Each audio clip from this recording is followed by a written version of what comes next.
All right, so we keep building up that basic omoplata motion. I know a lot of you guys have seen this move before. You've been using it for years. It's not terribly new for you. I just want to make sure that everybody kind of starts on the stage one here. And that way everybody has the basic foundation of omoplata down. So that it'll really help us later on. Maybe it cleans up a couple spots you're having trouble with too. So same thing. Mike's giving me the freebie here. I'm controlling his elbow, bringing his knee up. Remember, I'm trying to keep this space closed the whole time. Starting to get used to using my leg here to break his posture down. Because as much as I want to do this, hit this omoplata, it's going to be very difficult for me to win this by arm wrestling it. It's very easy for Mike to pull his elbow back in. It's a pretty natural motion. He's pretty strong right inside, nice and tight.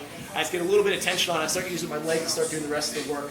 Whenever you're playing an omoplata game, a lot of times it's going to be this knee that's doing a lot of the work for you, a lot of the power, a lot of the leverage. As much as you think about the omoplata being getting this foot all the way around over his shoulder, it's your upper thigh and it's the part of your knee here breaking your posture down. That's going to be the big hero. Okay, so he's here on the elbow, bring his knee up, check his head, hipping out, keeping this pressure up the entire time, keeping pressure down that shoulder, keeping folded. See how naturally kind of folds his arm down like this, like that chicken wing kind of motion. Bringing this knee through. Remember, when I'm doing this, I'm getting on my side. A lot of guys are keeping their chests up. We were talking about that a lot.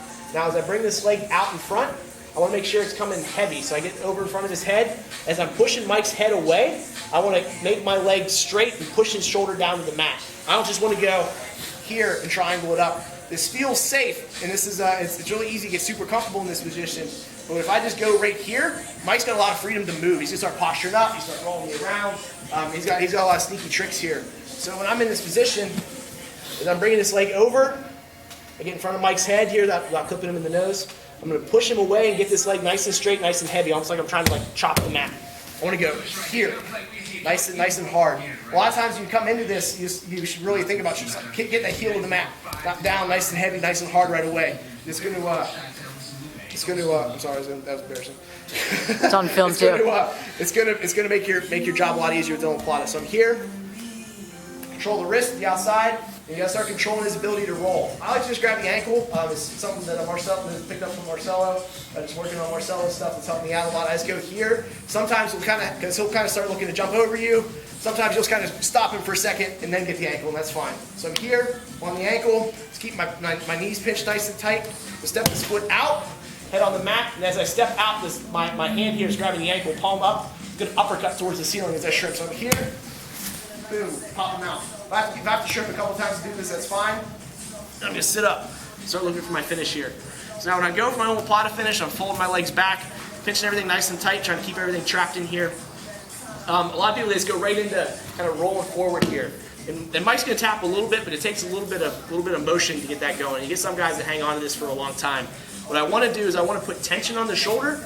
I always talk about gift wrap, right? When you're wrapping a present, you want to get paper tight and the scissors go right through it. So I'm going to kind of push this knee down towards the floor, kind of sink my hips down just a little bit. It's really hard to see, but Mike can feel this get tense right away. I'm keeping this wrist trapped in my stomach here. I'm going to go underneath his shoulder, just S-grip, keep pressure down. Try and keep my knees attached to the mat. Remember, I'm thinking like a Kimura, trying to get his hands touch the back of his head. So I'm driving my body up this way. Get my tap very, very, very gently. Whenever you get the tap with this, you don't stand up and celebrate. You want to unwind it. Come all the way back out. Okay? So do that one more time. So here, boom, knees up, checking the head, start shrimping out, keep that knee pressure in. Foot comes over the top, pressure away, nice and heavy leg. Nice and heavy, nice and heavy, nice and heavy. Grab the ankle, and grab the wrist, grab the ankle, shrimp. Remember, like if I need to shrimp a couple times, get this pop, that's fine. Sit up, fold the legs behind you, start looking at the shoulder, tension down on this. And very, very, very gently, very, very slowly, because it's very hard to feel just how much pressure you're putting on this. So make sure you're going to give your opponent a chance to tap here. Tension down, nice and tight. Get my submission. Okay?